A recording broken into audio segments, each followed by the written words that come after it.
I am so nervous now, guys. There is so many questions I've gotten, and I'm so glad I did get this. First and foremost, I would just like to thank you guys for trusting me with these questions. I mean, some of them are very heavy, but I am so grateful that you guys actually asked me this question. My answers for today for these questions are not any professional responses. Those are just what I know from my little experience I have gotten with life. So yeah. Now, without further ado, let's get started. The first question is, what is the biggest learning of 2020? What I have learned in 2020 is that life is bigger than we think. Life is not just waking up in the morning, going to work, doing the usual routine that we do, but life is beyond that. Life is about praying, connecting with God, and also loving the people that are around you, whether family, friend. You have to cherish every moment with them, because you never know, you really never know how precious or delicate life is. I guess my answer is 2020 taught me how to learn and appreciate the people that I have around me, and also to know who I really am and what I like to do and what I'm passionate about. That's pretty much it. Second question is, how have you adjusted to life with two babies? No. If I say I have, I'll be lying. And there's so many reasons behind that. But one is because every day there's new thing coming up with kids. Like, you literally discovering things, you're learning things.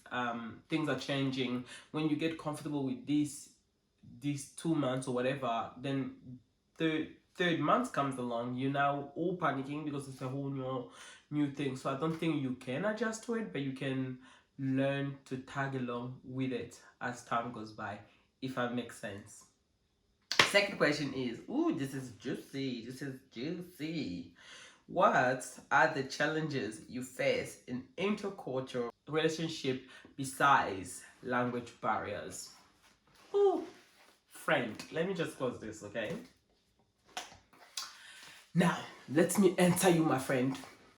Being in intercultural relationship is it's something that people are making to look like it's a bad thing. Because I remember I am in an intercultural relationship. I remember my first time, like telling, not even the first time, before even people met my boyfriend, who is my husband now, people just assumed because he was Ghanaian, he wanted a paper from me. Full stop. He wanted a paper from me. They didn't care whether we were in love. They never asked me, do you love him? They never asked me, what do you like about him? Nothing. Straight away, they went to conclusion, he wants a paper from you. He can't love you. It was messy, okay? It was very messy. But what I took from this lesson, I feel like intercultural marriage doesn't really, or relationship doesn't really matter to us people that in it, apart from the people that are outside. It's always the people that are outside that are always having this mindset. Because of this, because of that. You know what? If you can shut those people up, whether it's on your side or the other person's side, if you can just shut them up and be like, you know what? Your opinion doesn't really matter at this place or this relationship. It doesn't matter. Either you go or you leave it alone. It's like that. We're going to be together and we're going to love each other regardless whether you like it or not. And that's what me and my husband have done. As long as his mother and his father are okay, and my dad is okay, I don't care. The rest of the people, they can talk because they want to talk. I remember people telling me 80% of people that get married into culture ends up divorcing. So it's not realistic to marry somebody that's not my culture. You know what I said? What if I'm the that 20% off? What if I'm that 20% that's nobody talks about? I can't know unless I'm in it, and I'm gonna try it. Until then, I don't care. I really don't care. So if you can shut people's opinion and mouth in your relationship, you'll be okay. And just remember, it's not about the culture, it's about the upbringing.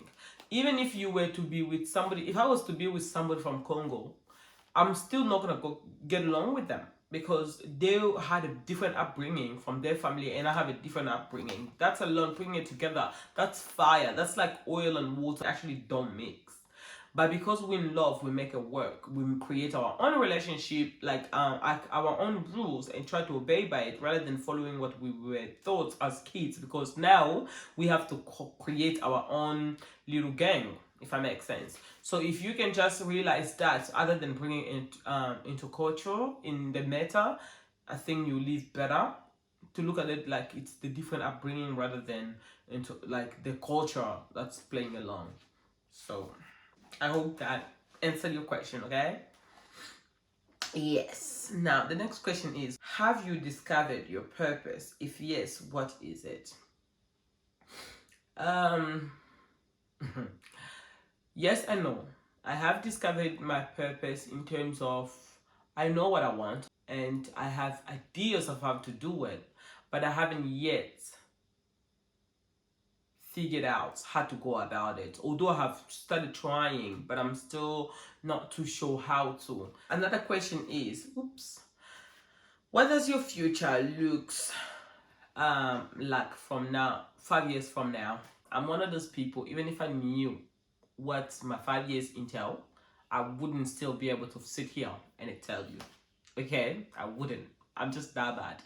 Either it's my poor communication, or it is me not wanting to share, or it is me not knowing where I'm going. Either way, I really don't know how to explain. But what I know for a fact, I would like my YouTube to grow from here to up there, from 133 subscribers to millions, and also to have a better relationship with God, and also maybe to improve in few things that I'm doing in my daily life, studies, work, whatever that may be. I guess I need improvement, but yeah, I hope that answers. The next question is, what advice would you give to a young mother regarding finding the right balance, being a mother, wife, friend, and taking care of your own needs? For a mother, focus on what is present. And what's present, if you look deeply, it is kids. Kids are always present. Kids are watching you, how you love them, how you interact with them, how you spend time with them. All of these things matters to kids. So to me, I would say anything that you love in life, you'll find time and balance for it. That's just the truth of the matter. What I normally do, I hang out with my friends and my husband at the same time. So that way we are all friends. I don't have to share myself into pieces. And at the same time, I still get long time with him. I find it better when I do a schedule. I write down things that helps me to cope with things that I can't do, and I'm very like more of a vision person. So when I'm struggling to get to do something, I will have it in a vision board. So then whenever I'm looking at it, I'm like, okay, normally I'll have a smaller calendar on my phone or somewhere stuck somewhere that I know this month I went out, so that means I'm good. I took care of my needs, because that's how much, like literally it only takes me 5 hours to get over my needs. So for different people, it's different thing. So what I would say is just sit down and do a schedule if you need to do. Make a plan if you need to plan. It doesn't have to be professional. It's just something that will help you balance it out. And once you got the hang of it, you won't need that calendar or that thing anymore. And the next question is, how do you spice up sex life with kids? I don't. Kids in a relationship, to tell you the truth, kids don't come to kill or like sex life. They don't. It's parents that kill it, especially men, because somehow when women give birth, guys are still expecting them to do everything that they were doing before, plus taking care of a child. Well, for them, it still remain the same, where they just only doing laundry. I don't know, only working and nothing else. So maybe if you can get balance between doing chores or helping with kids, that sex life can still be spicy. Okay? Okay. The next question is, in a relationship, what is the definition of cheating? Let's just go to the Bible, okay? Now, the Bible here is saying, even looking and thinking is committing adultery. I'm guessing anything, talking to them, confiding in them, sleeping with them. I mean, doing things that you would do for me as your wife or your girlfriend. If you go and do it to the other person, that is cheating. Especially if they are not your family, or yeah, family. I'm not gonna say family friends, because some family friends can able to be cheating with you behind your back. I mean, with your man or woman behind your back. But I don't care how you do it. If you look at them, you laugh with them, you cheated, honey. You cheated. You a cheater. Anywho, next. When is the right time to say I love you? I hope you are not telling me you love me, because I don't love you. But anyways, the right time to say I love you is when you are ready, and make sure the other person you're about to tell I love you to is on the same page. Because you gonna say I love you and she doesn't love you, that's the end of the relationship, honey. Some relationship are like that. You're like, he's going too fast. I can't do this. And then she dumped you for nothing. So think twice, okay? I don't know. For me, my husband now told me he loved me after a week or so. So we're here. What do you think of moving in? I'm assuming you're talking about moving in with your partner or with your boyfriend. Look, no, don't move in. Don't move in, honey. Just wait. I know, right? You'll be like, that's a hypocrite answer because you moved in. Yes, I did move in, but it was a lot of work. It was a lot of work, okay? And I moved in because of my circumstances, which I wish I didn't, because I love my man, but I wish that I didn't live with him before marriage, okay? Wait. It's just better to do it at once. Okay, thank you so much for watching. Bisous. Ciao. Bye.